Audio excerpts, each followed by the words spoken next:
El mayor problema de la gente a la hora de conseguir un gran patrimonio es que nadie les ha enseñado las reglas del juego. Desde pequeños nos dicen que el camino seguro es estudiar, sacar buenas notas para luego conseguir un buen empleo. Y claro, tú cumples con todo hasta que descubres que el mercado laboral no es exactamente como te prometieron. Que de hecho hay personas que han encontrado otras formas de vivir que se alejan del camino tradicional. Y no, con esto no estoy despreciando los estudios. Lo que quiero decir es que para vivir bien no solo basta con estudiar mucho, necesitas entender cómo funciona el dinero. Y por eso en este vídeo te voy a dar las 3 claves que considero indispensables para conseguir la libertad financiera. Y ya te aviso que la tercera es la más importante. La primera clave empieza por entender cuál es el problema que tienen muchas personas. Y es que independientemente de lo bien que gestiones tus finanzas, si solo puedes ahorrar 30 euros al mes, el margen de actuación es prácticamente inexistente. Por eso, lo primero que siempre recomiendo a cualquiera es buscar formas de aumentar esos ingresos principales. ¿Suena obvio? Pues sí, pero en la práctica es lo que menos gente hace. No porque la gente sea vaga, sino porque requiere un esfuerzo adicional en momentos donde a lo mejor vamos justos de tiempo o de energía. Conseguir un ascenso, formarte para tener un trabajo mejor, abrir una segunda fuente de ingresos o incluso emprender. Todo eso requiere evidentemente un trabajo extra. Pero si puedes dedicar, aunque sea 1 hora al día, a una actividad que te pueda generar más dinero en el futuro, probablemente esa sea una de las decisiones más rentables de toda tu vida. Porque seamos realistas, con 30 euros de ahorro, por mucho que inviertas, tardarías décadas en conseguir algo mínimamente significativo. Y aumentar tus ingresos es el primer paso para cambiar completamente las reglas del juego. Vale, si la primera clave os ha parecido obvia, con la segunda ya vais a pensar que me estoy burlando de vosotros. Pero uno de los mayores problemas que comete la gente es no saber gestionar sus gastos. Y lo sé, suena tremendamente evidente, pero en el día a día me encuentro una gran cantidad de personas que son incapaces de hacerlo. Y lo peor es que muchas veces no son conscientes del precio que eso conlleva. Y no solo estoy hablando de dinero. Hay muchas razones por las que esto puede suceder, pero si tuviera que enfocarme en una, diría que la gente se olvida de lo que le ha costado ganárselo. Uno de los trucos que más utilizo en mi día a día es medir el precio de las cosas en las horas de trabajo. Me pregunto a mí mismo, si alguien viniera y me ofreciera trabajar X horas a cambio de esto, ¿aceptaría? Y ahí es cuando me di cuenta que muchas compras que antes consideraba buenas dejan de tener sentido cuando las comparo con el esfuerzo que realmente implica conseguirlas. Y precisamente por la naturaleza del dinero, que intuitivamente cuesta vincularlo con el trabajo, es donde mucha gente cae.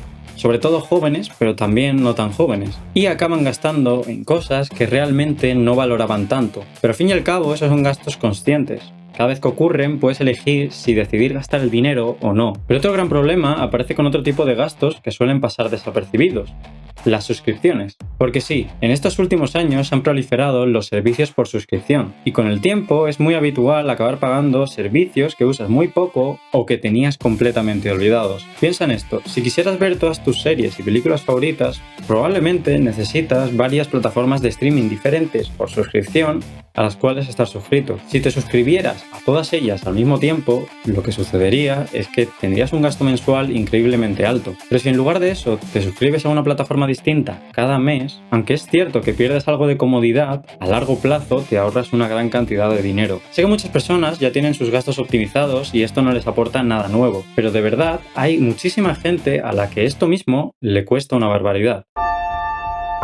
Con que la gente no conoce las reglas del juego, me refiero precisamente a este punto. Una herramienta completamente necesaria si quieres vivir con mucha más tranquilidad financieramente hablando, es precisamente la inversión. Para que te hagas una idea, por mucho dinero que tú puedas ahorrar, la inflación año tras año se va a ir comiendo todos tus ahorros. Por ejemplo, tomando como referencia en España la inflación media anual del 2,6%, eso significa que cada año tus ahorros pierden un 2,6% de su valor en términos de poder adquisitivo. Si tienes 100 euros en el banco, está claro que eso no te va a importar mucho. Pero ¿qué sucede si tienes 50.000? Básicamente, aquí estaríamos perdiendo 1.267 euros el primer año, que es precisamente el 2,6% de 50.000. Es decir, cuando has conseguido la primera y la segunda clave de conseguir más dinero y de reducir tus gastos, una vez empieces a ver los frutos de ese ahorro, la inflación se va a ir comiendo poco a poco aquello que tanto te ha costado construir. La solución para evitarlo es la inversión.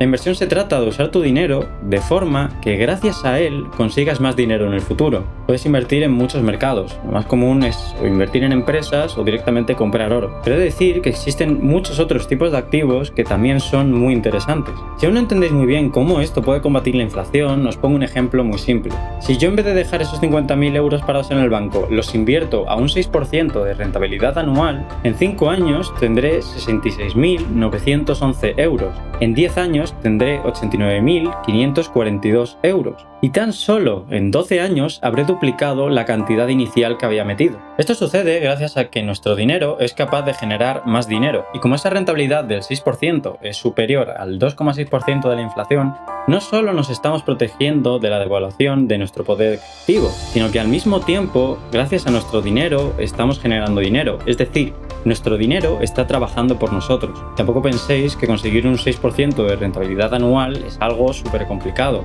Para nada. Por ejemplo, el índice bursátil del S&P 500 es conocido por tener una rentabilidad media anualizada del 10%. Y lo mejor de eso es que no requiere realmente grandes conocimientos. Basta con meter el dinero ahí y ya está. Pero lo que realmente marca un punto de inflexión en tus finanzas es entender el valor del interés compuesto. A mí me encanta ilustrarlo con una famosa cita atribuida a Albert Einstein. El interés compuesto es la octava maravilla del mundo. Quien lo entiende, lo gana.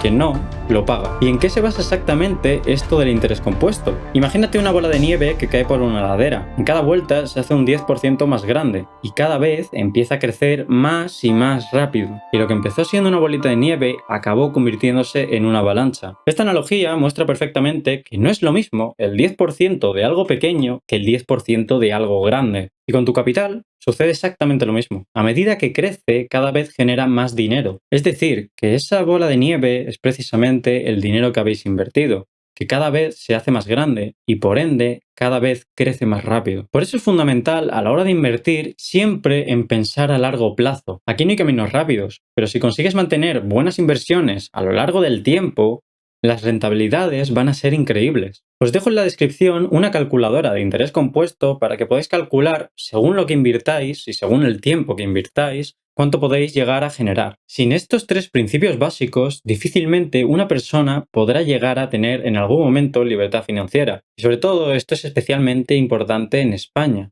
un país donde la gente prácticamente no tiene educación financiera y muchos tienen miedo a invertir. También es cierto que esto también sucede porque muchas veces nos sobra dinero. Y en muchas ocasiones replantearse si invertir o no. Lo poco que sobra ni siquiera es una opción, ya que por delante de la inversión está la necesidad. Lo que quiero que la gente se quede grabado en la cabeza con este vídeo es que si ganas poco dinero, busques formas de ganar más dinero. Si gastas mucho al mes, busques formas de gastar menos al mes. Y si ya tienes esas dos cosas, pues entonces tienes que invertir ese dinero para que ese dinero se haga una bola de nieve y genere aún más y más y más dinero constantemente. Y esto es precisamente lo que me llevó a entender cómo hay pobres que en algún momento de su vida llegan a obtener riqueza.